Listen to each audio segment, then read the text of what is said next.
habits of excellence, habits of success, entrepreneurship, leadership and management, learning and development, and outlook, mindsets, attitudes. Hello world! Welcome to AskLouieB. You ask the questions, I'll give the answers. We now have a checklist of steps for preparing and executing activities and behaviors for your virtual presentations. But as always, there will be that thing that will go wrong.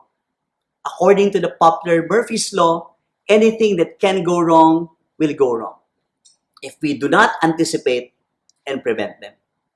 Here are 6 of the common challenges that presenters encounter.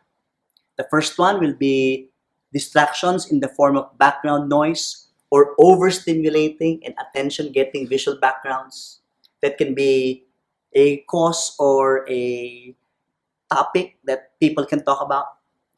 Disruptions and interruptions such as extreme noise, making it impossible for people to hear and understand each other. And other tasks that are happening in the immediate environment of the audience that can compete for attention. Maybe a phone call or an email that pops up, or attending to household responsibilities and chores. A power outage will really interrupt the meeting. You have to log back in, maybe wait for power to come by, and that's where the phone will be very important. You can just call meeting attendees and message them. Internet connectivity issues, the frustrating experiences and moments of getting cut off while speaking, and you have to log back in and repeat what you said. Or frozen images, and we're wondering whether the person is still there, whether the person will continue, or slides do not move despite your attempts to control them. Questions and objections are statements that people say. Questions can be an innocent attempt to get more information, while objections can be statements that can convey a strong resistance to what you're saying. An example of a question would be, how does this product work? Where did you get that data? What is the price difference with your competitor?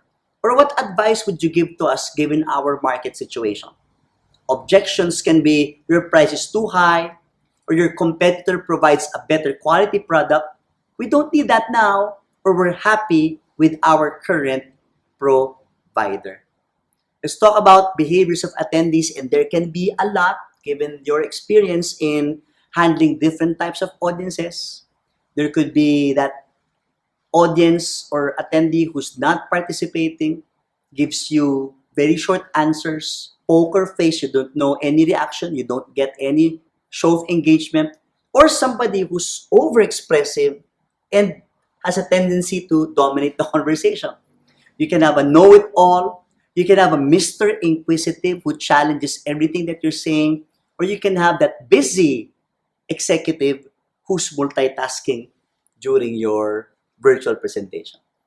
And of course, possibly a long list of challenging situations, boo-boos and lapses.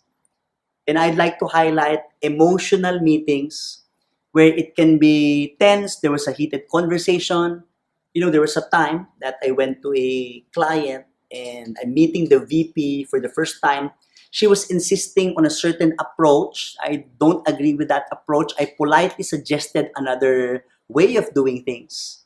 Then she said, with a raised voice, "Why are you not listening to me? I'm the customer here."